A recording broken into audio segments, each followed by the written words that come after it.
Bonjour, notre formation d'aujourd'hui portera sur les rançongiciels, comprendre, prévenir, réagir.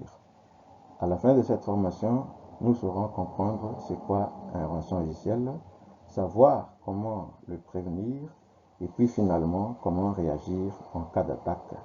C'est une information importante puisque c'est une menace critique qui nécessite une approche proactive dont les impacts sont élevés avec une rupture opérationnelle, une atteinte à la confidentialité et des coûts financiers importants et une atteinte à la réputation.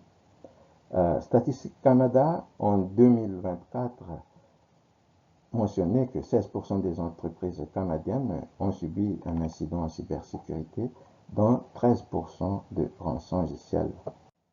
Comme plan, comme plan à suivre, nous allons voir premièrement qu'est-ce que c'est un rançongiciel. Deuxièmement, c'est quoi les vecteurs d'infection. Troisièmement, quels sont les signes d'une attaque par rançongiciel. Quatrièmement, quelles sont les bonnes pratiques de prévention. Cinquièmement, que faire en cas d'attaque. Puis finalement, on va voir les ateliers et les quiz interactifs. Un rançongiciel est un logiciel installé à l'insu de l'utilisateur par une personne malveillante qui va crypter ses données et puis par la suite cette personne malveillante va demander à l'utilisateur un paiement afin que ces données soient accessibles de nouveau. Des exemples notables de rançongiciel: WannaCry en 2017 a généré une perte de 4 milliards de dollars au niveau mondial. Il y a d'autres rançongiciels comme Ryuk et Lockbit qui nécessiteraient aussi notre attention. Actuellement, le rançongiciel est une attaque qui augmente significativement avec des effets dévastateurs sur la confiance et la résilience de l'organisation. Les vecteurs d'attaque les plus fréquents sont le phishing, les sites web malicieux, les vulnérabilités réseau, ainsi que les vulnérabilités logicielles. De la porte d'entrée de l'auteur de menace jusqu'à la demande de rançon, il y a 3 étapes. Première étape, gain d'accès. Les attaquants ont recours essentiellement à l'attaque par hameçonnage, attaque par force brute ou l'attaque par dictionnaire, et finalement l'exploitation des vulnérabilités logicielles. Attaque par hameçonnage, par tentative de déploiement d'un maliciel après l'ouverture d'une pièce jointe ou d'un lien malveillant, et aussi la compromission d'un nom d'utilisateur ou d'un mot de passe, tout comme l'attaque par force brute ou par dictionnaire qui exploiterait le système exposé, tout comme l'exploitation des vulnérabilités logicielles qui va également exploiter le système exposé. Deuxième étape, la prise de contrôle.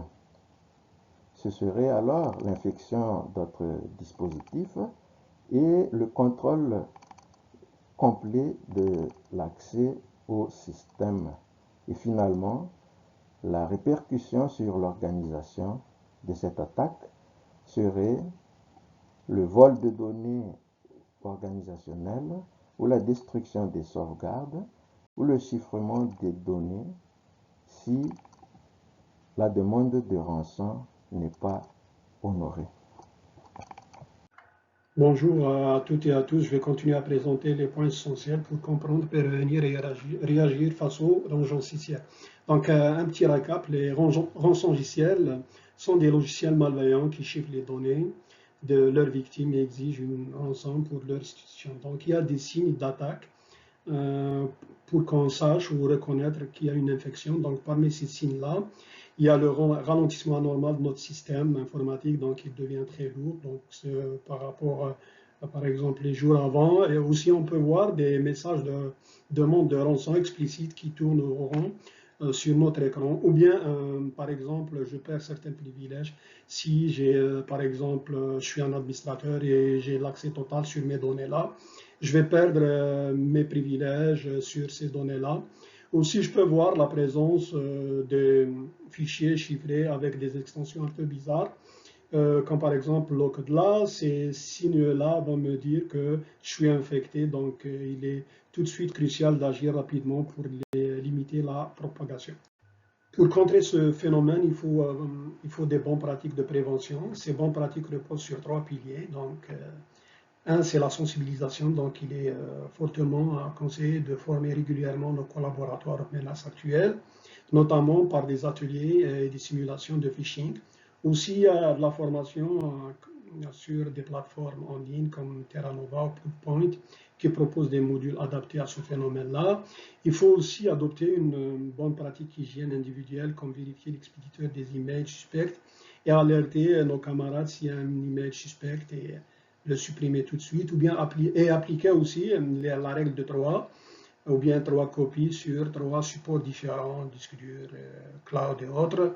Aussi des mesures organisationnelles, donc notre compagnie doit imposer la mise à jour à chaque fois sur les applications et logiciels, faire des sauvegardes ailleurs, et chiffrer les données et surtout segmenter le réseau à différentes zones pour limiter la propagation en cas où une zone s'infecte. En cas d'attaque où il est confirmé qu'on a déjà eu une infection par ransomware, donc il faut appliquer une mesure et réponse immédiate. Donc la première des choses, ne pas payer les rançons. Ça ne garantit pas la récupération des données et ça finance les cybercriminels. Il faut tout de suite isoler immédiatement les systèmes infectés en les déconnectant du réseau. Donc il faut déconnecter tout ce qui est infecté et alerter sans délai les équipes TI et cybersécurité. Après l'attaque, on doit faire une analyse forensique très approfondie pour identifier la faille exploitée et essayer de restaurer notre système à partir des sauvegardes qu'on a faites ailleurs. Cette diapositive présente un diagramme des mesures de sécurité recommandées par le Centre canadien pour la cybersécurité pour réduire les risques liés aux attaques par ransomware. Donc, il met en avant les contrôles essentiels et mettre en place pour se protéger efficacement. Aussi, comme la sauvegarde régulière des données, la sensibilisation des employés, la mise à jour des systèmes.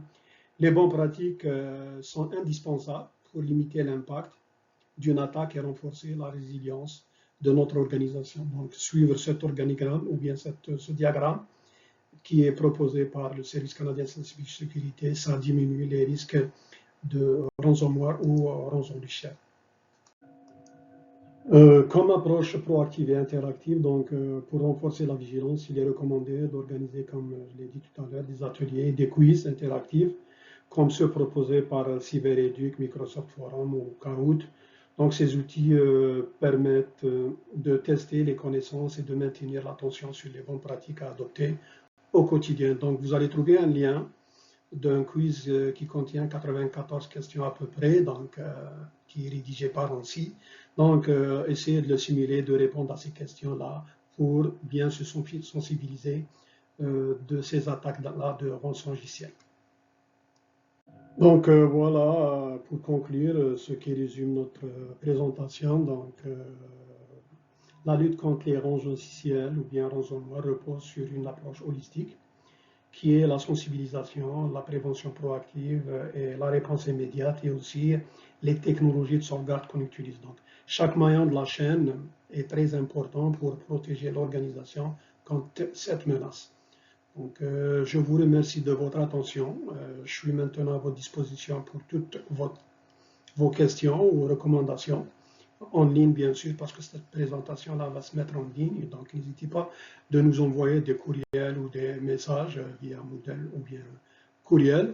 Vous allez trouver aussi à la fin une liste de références qui présente ce phénomène ou bien ces attaques-là. Donc, ça, c'est la liste de références. Donc, une autre fois, merci pour votre attention et une autre fois, à bientôt. Merci.